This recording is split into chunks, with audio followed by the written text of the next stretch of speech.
Hey there, Corporate Misfits. Brittany Darrington here, and welcome to episode 28 of the Corporate Misfit podcast. I'm so excited to talk about today's topic because it's one of my favorites every single week, where we talk to entrepreneurs who share how they left their 9 to 5 to start their own business. And today we are featuring Jen Paterson, who is the founder of Dollar Divas. Jen has worked in the financial industry for over 10 years and is addicted to talking about money. She started out as a filing assistant at a credit counseling firm while she completed her economics degree at the University of Victoria. After graduating at the top of her class, she obtained her investment license and became a financial advisor. After 5 years, she decided to leave her practice to become a full-time Dollar Diva and dedicate her time to helping women learn about money. I hope you're excited about today's Friday feature, and we are about to dive right in. Let's do this. You're listening to the Corporate Misfit podcast with Brittany Darrington, where female entrepreneurs can get powerful tips and advice on how to start, launch, and grow their business. Welcome, Jen. I'm so excited to have you. Thank you so much.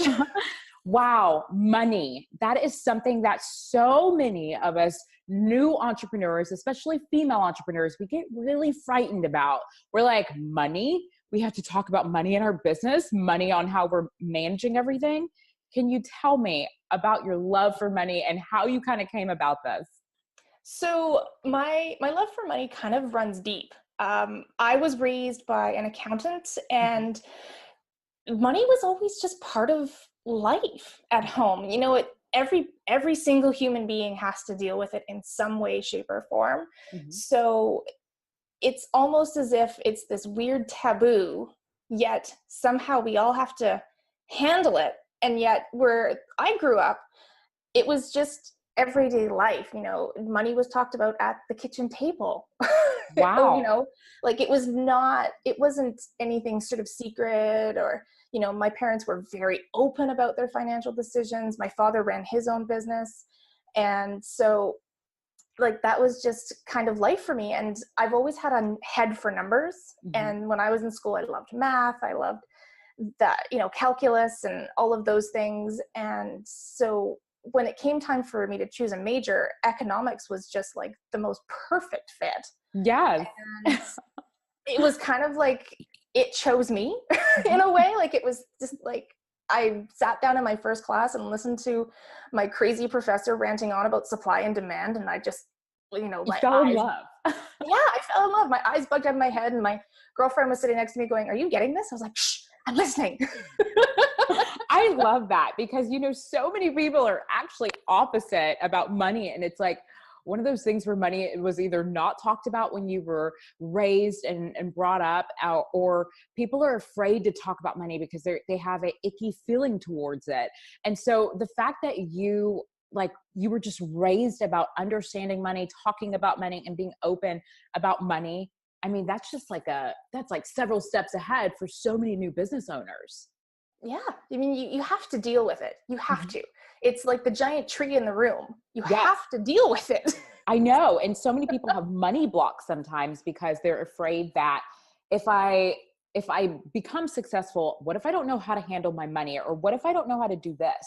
And so the fact that you have already surpassed that is just, again, it's beyond amazing. Well, you know, the other thing that always traps, you know, women up is all of these societal pressures around money, these expectations that when you become rich, you have to become this certain personality. You can no longer hang out.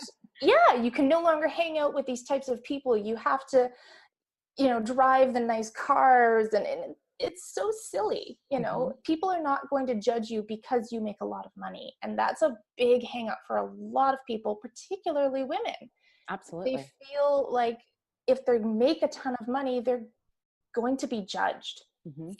And that's just doesn't need to be the case. And you don't have to become a snob if you get, you know, get to be successful. I agree. I think what people forget is like when you start making money, whether that be through your business or maybe you were raised with money, whatever it is, all it does is just, it only amplifies what you already are. So, if you're a nice person, then maybe you'll be a giver and you give back to charities. Like if you like to do that kind of stuff already, like it only amplifies who you already are. And I think that's what people forget. So if you're a mean person and you're already stingy with money, like today, and you don't have any, well, then you're most likely going to be stingy with money when you get it. And you're going to be very similar to how you are, what you are today when you receive that. So I think people just kind of forget what money can do and all it really is. Yeah. And the fact that, it is just a tool. Mm-hmm. It's just a means to make things happen. Absolutely. It doesn't have a mind of its own. Mm-hmm. It's not going to crawl into your room at night and take over your body. It's just not how money is. It's just a tool to make things happen. And you are 100% in control of what those things are. Absolutely. Now, when you first started your business, when you left the firm and you decided to just go out there and do this, kind of what steps did you take? And did you have an emergency fund? Because I know you're big on money. So did you have an emergency fund kind of helping you while you took the steps to start your own business? Yeah. So how Dollar Divas, the business, came about was a little bit of a funny story. So originally, way back in, I think 2012, when it originally started, Dollar Divas was a way to feed my practice. So it was a way for me to get out in the community, provide education, and bring clients into my financial planning practice. And through doing that, my partner and I, who's a realtor, we had so much success and we just loved doing it. It just created this buzz inside us. Every time we'd do an event and we'd get this wonderful feedback from the women that we were talking to. And it was just, I couldn't imagine any better system to feed a practice. And so we looked at each other and said, we could turn this into something and help other people in our businesses do what we do. And my compliance department at my firm said, sorry, no go. No. Yeah. The compliance departments, if anyone out there works in financial planning, they'll be like, yeah, been there, done that. You're like, yes, but no, they have giant sticks up their bums. So I sat down with my husband and said, I really believe in doing this. And I really love the idea of creating a system to help other financial planners. Because when I got started, it was just so hard. It's total boys club. Yes. And nobody wanted to talk to the young female, straight out of college, whatever. So that's the point when I left and hung up my hat and gave up all my licensing. And we did have an emergency fund, but not as much as I ideally would have liked if I'd kind of taken a little bit more time to think it through. But I was just so passionate about the idea that I kind of ran with it. Now, did you make a plan to go along with, I know your emergency fund was not where you wanted it, but did you at least make a plan to kind of turn that hobby or the part-time side hustle into an actual full-time? Yeah, we did have a sort of a game plan, and I will be the first to admit it totally blew up in our face. It usually does. Sometimes we make these really extra amazing plans that are like, oh my gosh, I'm building the next Bloomingdale's or Neiman Marcus. And then it's like, okay, wait, no, this is not reality. Massive epic failure. But I learned a ton. So that was good. Yeah. That's great. Now, when you decided to go into business with your business partner, how did you decide if she was the right fit for you? Because so many people go into business sometimes with the wrong people and it becomes a disaster. So what are some steps or what are some things that you did to make sure that your business partner was the right fit for you? So we really took it very slow. So Sarah and I met in 2011. And we met at some networking meetup and decided, we were both young women, trying to break into these ridiculously competitive industries. And we thought, well, let's just put our heads together and see kind of what comes out the other side. And actually at the time she was working with another financial planner. And so we kept kind of having lunch and feeling each other out. And we decided to work together on just one workshop. And so we just did the one workshop and we both really connected. We both saw the world the same way. We felt like we could really work together moving forward. And she liked more of what I had to say in terms of how to handle money and how to deal with investing. And so she actually fired her other financial planner. Oh. And they severed their relationship. And we just slowly moved forward. And, you know, every little while we would just take on more things together. And by the time I left my practice, we'd already been working together for 3 years. Oh, wow. Okay. Yeah. So 3 years until you finally left full time. Until we decided, you know, to make anything really official and then, you know, sign any legal documents. And, you know, to this day, she's one of my closest friends. And I know that, you know, we've been through the ringer together, personally and professionally. Mm-hmm. So there's nothing that I can't tell her. And so she's more sister than business partner. Yes.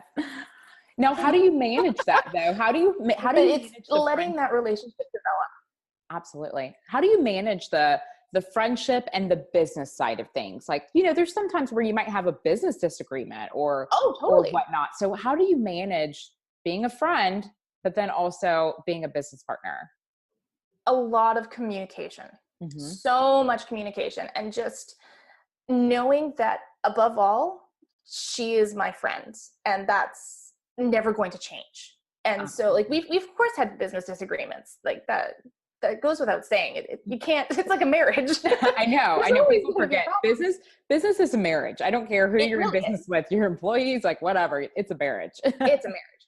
And so, you know, opening up the lines of communication and just being as honest as I can without being combative.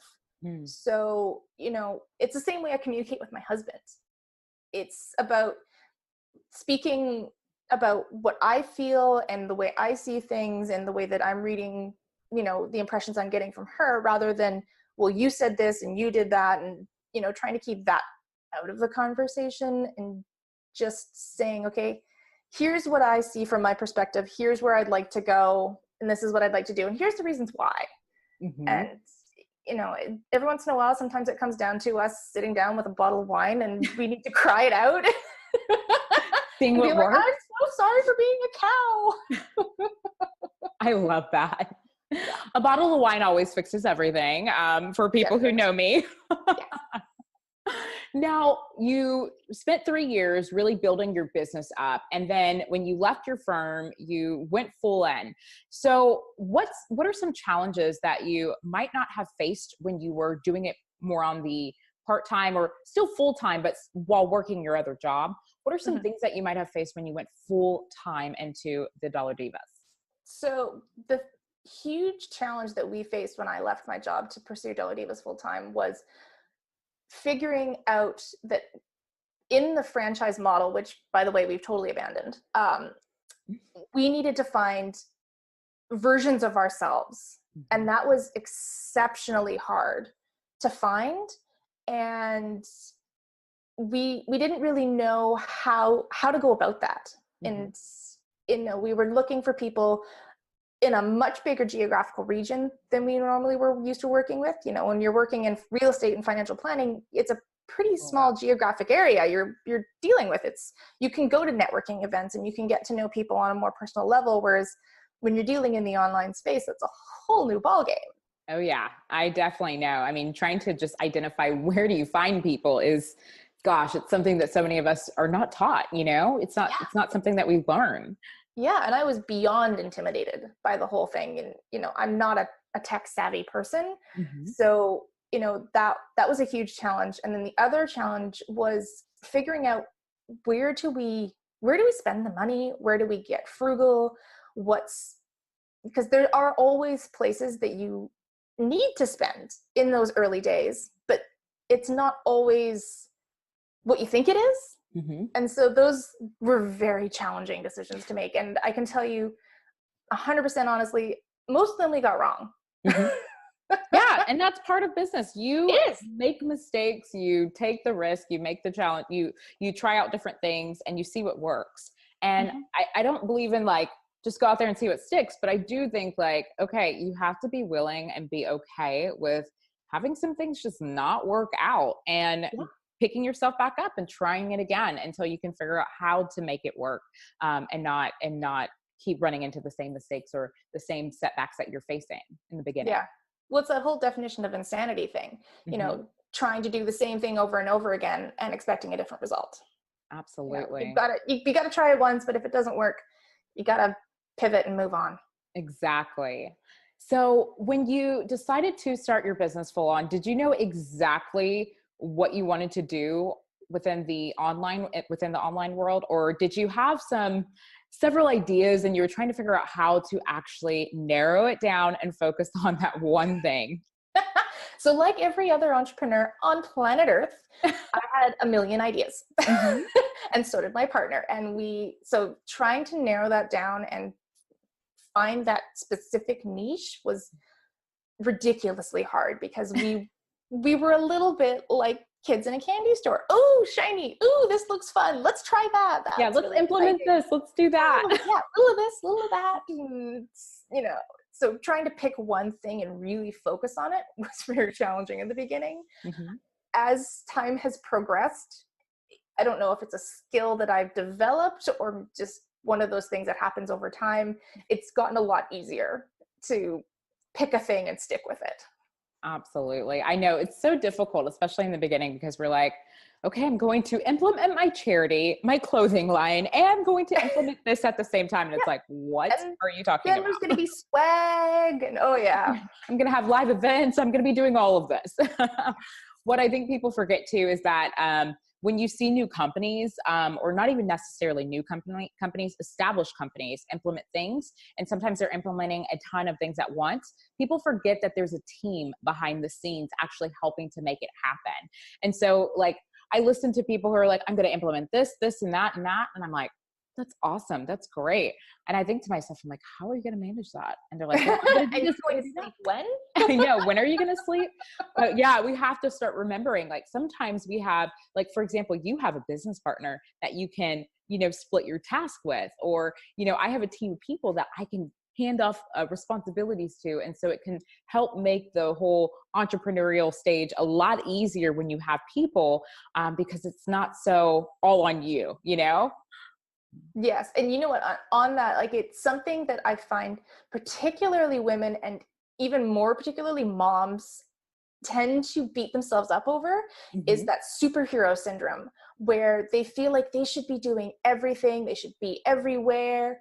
And when it doesn't happen the way that they want it to, or they run out of time or energy or all of those things that we're lacking, they feel like they've failed.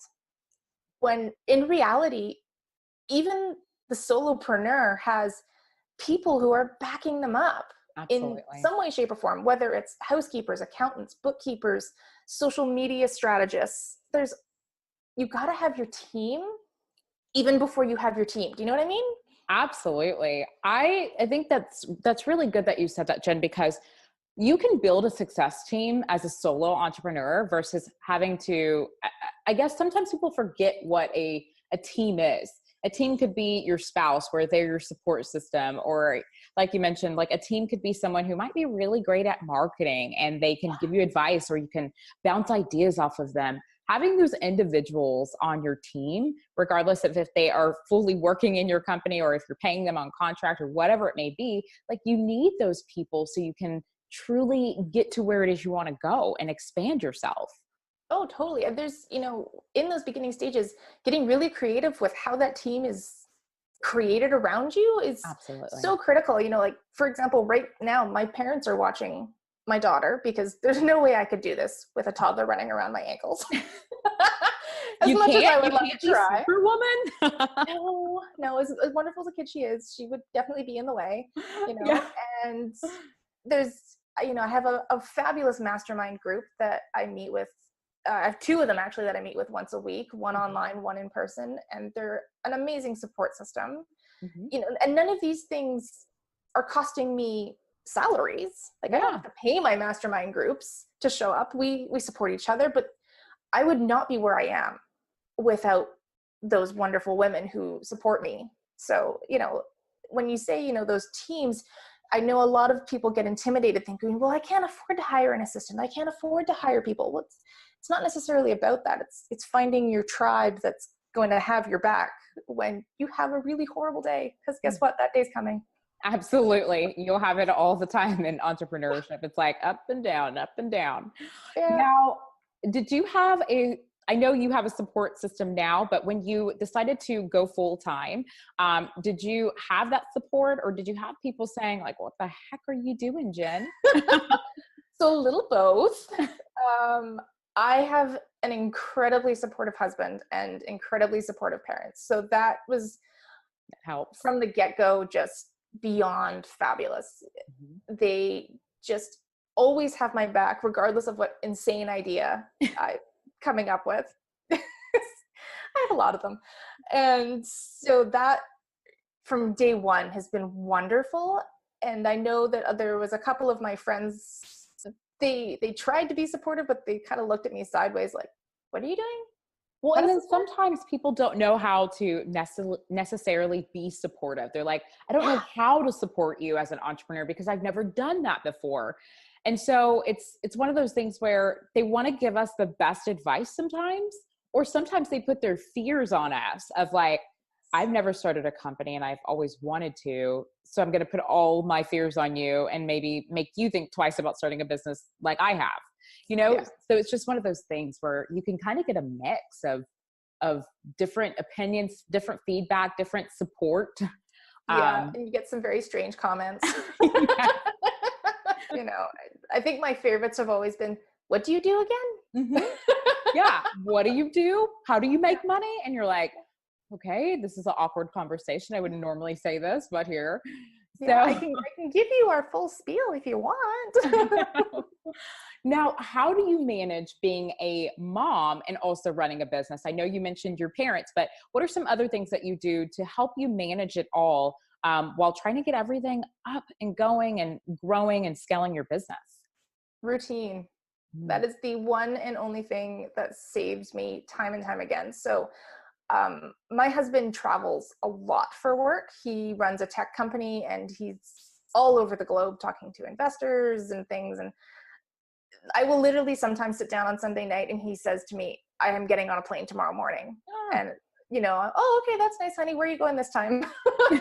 And he'll be gone for a week or 3 days or whatever. And so having a very specific routine with my daughter and my dog, and just knowing what always is coming next so that I don't have to think about it. I don't have to consider what do I need to be doing because it's already in the routine. So, every day looks pretty much the same in my life. And I have to say, when my parents didn't always live here, they only moved here about 2 months ago. It's always great to have like a family member nearby. It was a game changer.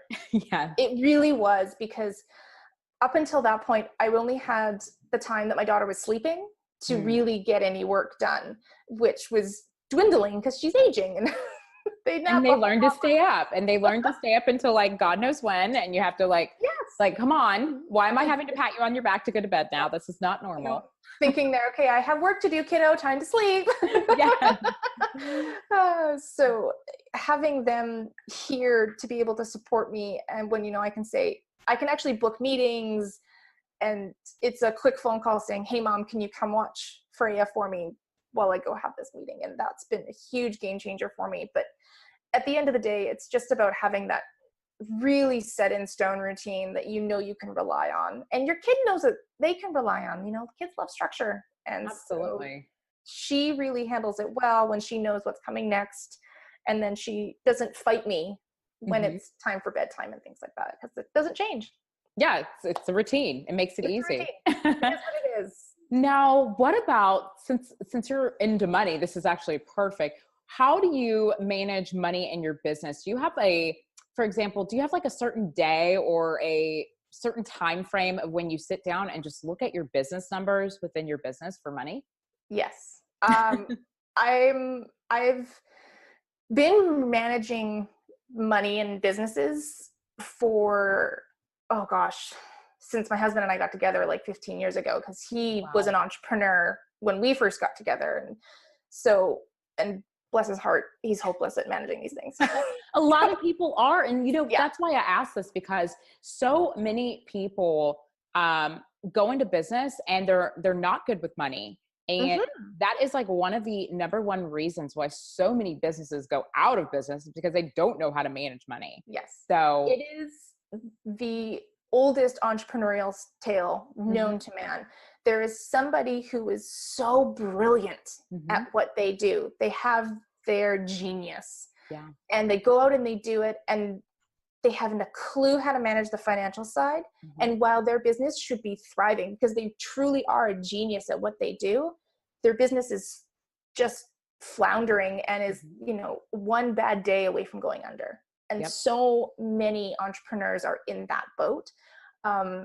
So I have a really sort of specific and automated way of managing the money in the business, and actually in my personal life. They're no different. They just, called different things because, a spending account versus an expense account, that sort of thing. And I use a system of multiple different bank accounts to hold money that does different jobs. So when I get income in, usually I look at it once a week, or at the very least twice a month.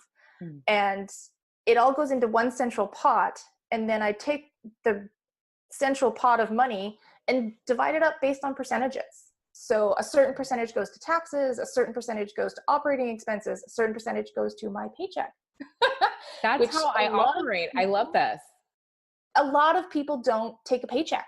So, having that percentage that goes into a paycheck, and then having another separate account that's specifically for growth, it's all just, and it just filters out based on a set percentage that, I review probably once every 6 months, and making sure that it's still serving.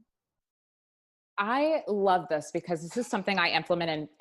I implemented this into my business maybe the second year. The first year I had like the worst financial planning year for myself. I didn't make any plans. I didn't plan for taxes. I didn't plan for all these things. And then I was like, oh my gosh, what am I doing? Why is this happening? And I made a commitment to myself, like, get on track. You're going to make this work. And I did what you mentioned. Like, I started multiple business accounts. I had a tax account. I had a marketing account. Well, we still have this. I say this like we don't have it. We have a marketing account, and we have a paycheck account. And I always make sure that once that money's received, boom, it needs to go in its correct place, because I don't want us touching it, and we need to spend money on marketing too. Exactly.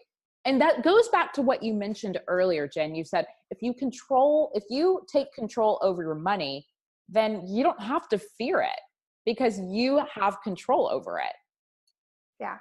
And having those separate accounts and putting them out of sight and out of mind is so powerful, because it's the Parkinson's law of things will fill the space available. We will spend the money that's available. So if you have all of your cash sitting in the same account, even though in your head you're thinking, well, I have to save 30% for taxes and I have to, pay myself a paycheck, you'll find a way to spend every last dollar of that money that's available to you. So like, I even encourage people to, when you're talking about your tax money and your growth money that you really need to sock away, keep it in an account that is so far removed from everything else that you actually have to go to the bank. I know it's such a crazy concept to actually get off. I have one of those. And then it's so funny, because then I'm always like I'm the crazy one. I'm like, oh my gosh, we can't get it for like 4 days, guys. And I'm just like, what? I'm like, I'm so sorry. We can't get to that bank account for a while. Yeah. Like, you have to separate it out so that it's, when you do go and get it, there's a very specific reason, because you have to go and pay the government now. And so you are motivated to put on shoes, get in the car, and go talk to a human. Absolutely. To make that happen. And if you start, like what you mentioned, if you start at the very beginning, then as you grow and you get more money and more clients, more income, then you can plan more efficiently and more effectively in your business. I have Money Monday. So on Monday, like I sit down and I talk with my CPA, we go through everything, but like people don't realize that's something you have to implement. I don't care if you're in the first day of business. If you start implementing it right away, it just makes your life so much easier unless you have someone who can manage it all for you and Well, keep that up and going. if you don't do it on those early days when the mistakes are this big, you're going to have mistakes that are this big. Huge, like I did. And it's just going to be expensive and messy and just nauseating to figure it out. Whereas you could have made those same mistakes that would have been easy to fix in those early days. And, it's like, a kid teaching your kids about how to manage money. When they make a mistake and spend all of their money on candy when they're 10, they're not going to have the government beating down their door saying, you owe us your income taxes, and now we're going to garnish your wages. So they can learn those lessons young, and then when they get older, the consequences aren't going to come back and bite them in the butt. When we talk about those early spending decisions, it really makes you think very hard about how every dollar is spent. Because if you've already portioned out your money for your taxes and your paycheck, you've got a smaller amount to deal with, and you have to think, well, how can I make what I need to have happen with this little pot of money? And it makes you so, what's the word I'm looking for? Innovative with the way that you spend your money. And, those habits that get ingrained, and as you grow, you just get more and more profitable as opposed to just bloated. Absolutely. Because there's a difference between profit and bringing in income and having a ton of expenses. So important. Yeah. And it's actually, I'm so glad that we're chatting about this, because it's literally what I've been working on in the last month, is creating a program that teaches entrepreneurs how to do these things, how to develop these skills, and where to go to get help, and, managing their finances. And so that's literally the program I'm working on right now, which I'm super excited about. I'm in love with it, because I know that what you're teaching is something that is not only powerful for new entrepreneurs, but also established entrepreneurs who are looking to eventually grow and scale. And so I find that, again, if you can sit down and have the resources and the tools and the support system on how to fall in love with like knowing money and understanding it and how it works and how you get to control it, I mean, you only set yourself up for like a win-win. And that's what I want for every single entrepreneur. Like when you go into business, you're not thinking like, okay, I'm going to go into business and I'm going to fail in a month, or I'm going to fail in 2 months, or I'm going to fail. Like you don't go into business like that, right? Yeah. We go into business and we're like, we're going to win. This is our next big baby. This is going to be the it thing. And if we find ways to sabotage that ourselves, which could be through money or poor planning or poor practices, then all we're doing is letting our dream kind of like dwindle down the lake, and we're like, bye, it's going away, bye. And so it's important if we can get in front of these things right away, because it can then allow us to really sustain some of those hard times that we may face, especially in the financial side of things when it comes to business. Absolutely. And, you talk about weathering the storms, and the entrepreneurial journey of the roller coaster, having everything from the get-go set up in a way that creates checks and balances and safety guards against those storms, then you can save yourself so much time and headache. And your business, we're all in business because we need to make money at the end of the day. We want to pay our bills, we want to have some freedom. And so if you have those things in place, then your business no longer runs you. You run your business, and you can not have to make those last minute desperation decisions, taking on the client that is going to be a problem. Because you just need to bring in that income. Yeah. Because you desperately need to bring the income. You go, oh my gosh, this person's going to drive me crazy, but I have to take them on because they're the only ones willing to sign with me right now. And, I know. Or, launching a product before it's ready because you got to get it out the door because you're running out of revenue. And these decisions that ultimately can kill us. Yep. You can be avoided with just taking the reins from day one and saying, this is how I'm going to run my business. And this is how I'm going to run the money and not let it run me. Oh, I'm like serious. I can talk about this all day. I'm loving this right now. Now, I do want to kind of just take it to the marketing side of things. When you got started, I know you mentioned like, how am I going to find clients online? How am I going to attract this person? What did you do to get started with marketing within your business, and how did you find your ideal customers? So this has been probably the biggest challenge and something that I'm still figuring out as I go. Initially, it was just a Google search and a lot of cold emails. I love that. It was kind of exhausting and a little bit tough to do because it may not look like it, but I'm actually pretty introverted. And so putting myself out there in that way was terrifying. It like put me into a cold sweat trying to, reach out and put myself out there like that and put out the thing that I had developed that was my baby and risk the criticisms and things that could come back from things like that. So that's what we started out doing and had some success, and we got a few little nibbles and things like that.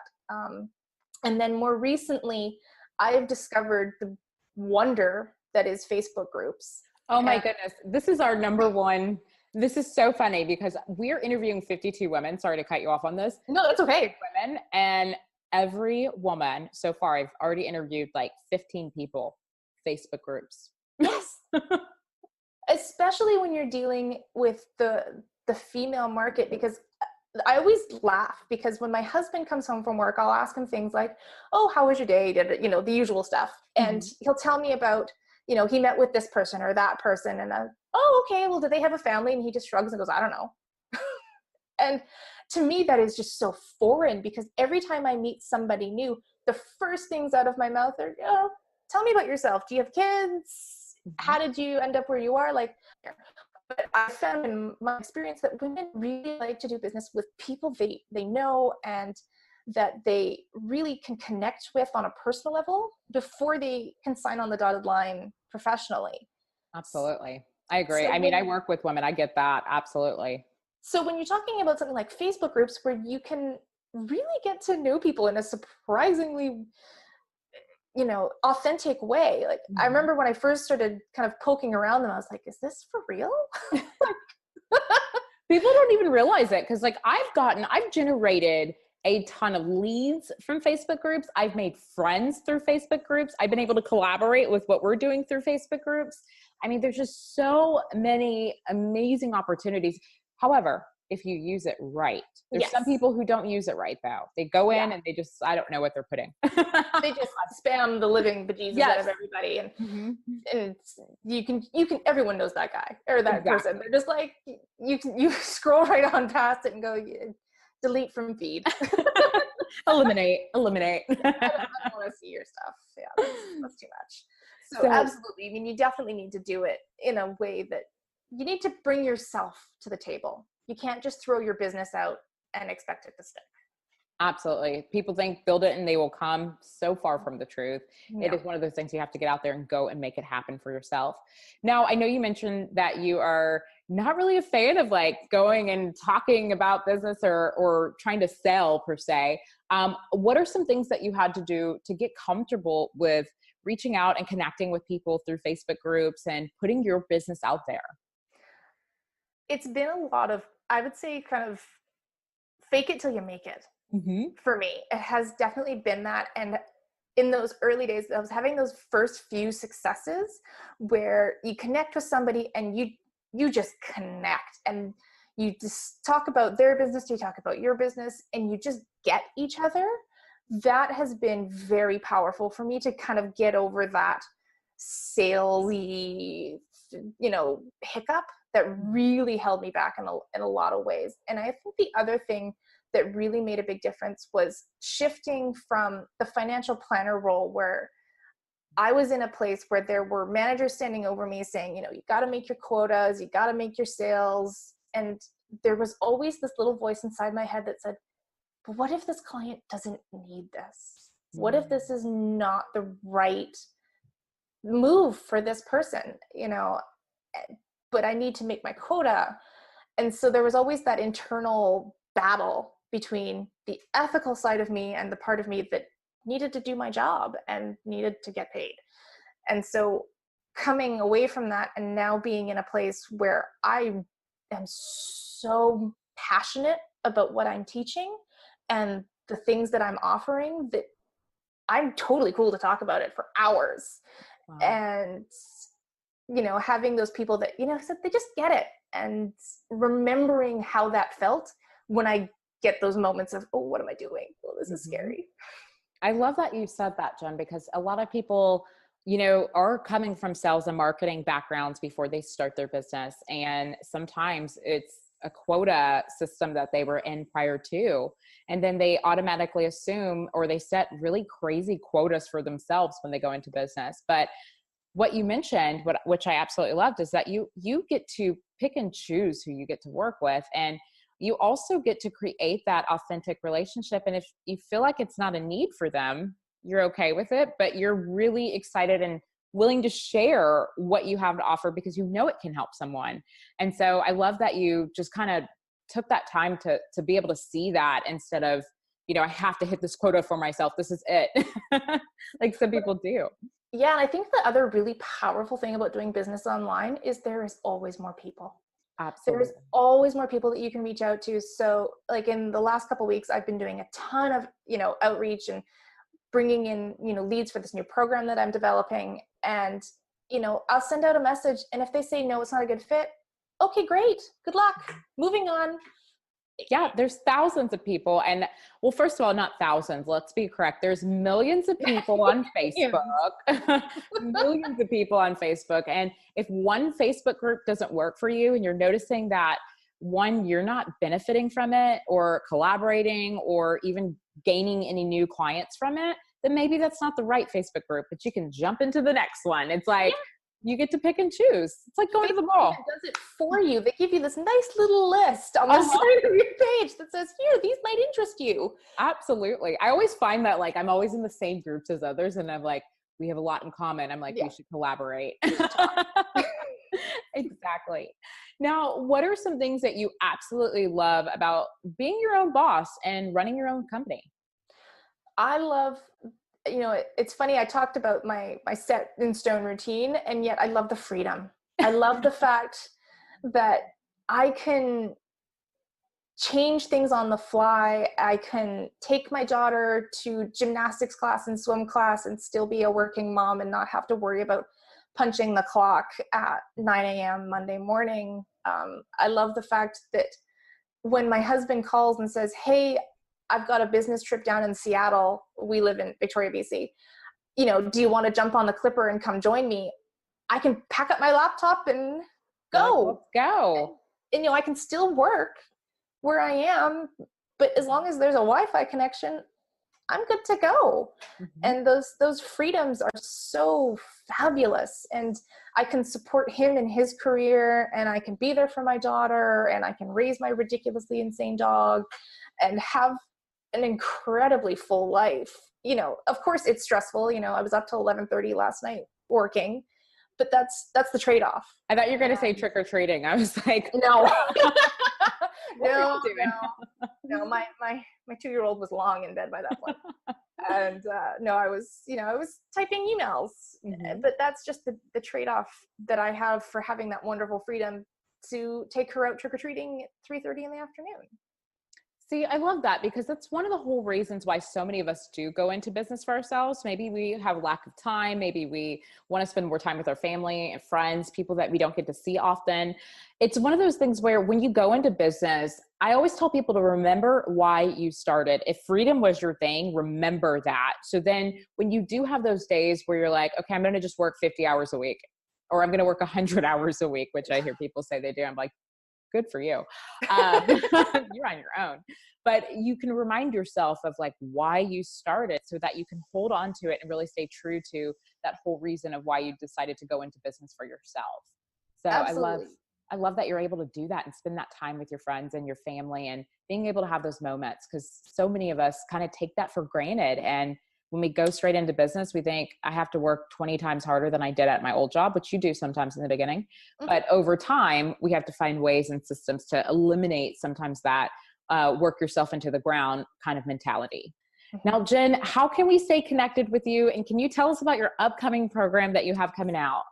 Absolutely. So we can be found on Facebook and Instagram just at Dollar Divas.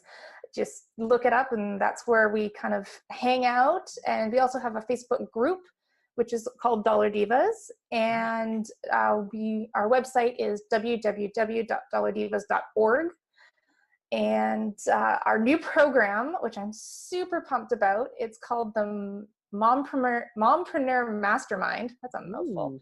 And we are starting in November. And it's all about how to handle the money in your business. Like we've been talking about, setting up all those multiple different account systems, how to manage the paperwork without it taking over your house and your time, how credit cards are going to, affect your personal credit, how to handle those and make sure that you are making the most of those things, especially when you're dealing in the online world. Credit, it's just part of it because you can't sign up for half of the systems without a credit card. And it's going to be, there's 75-minute calls once a week, and each person who signs up gets a 30-minute hot seat where we just focus on them and the specifics about their business.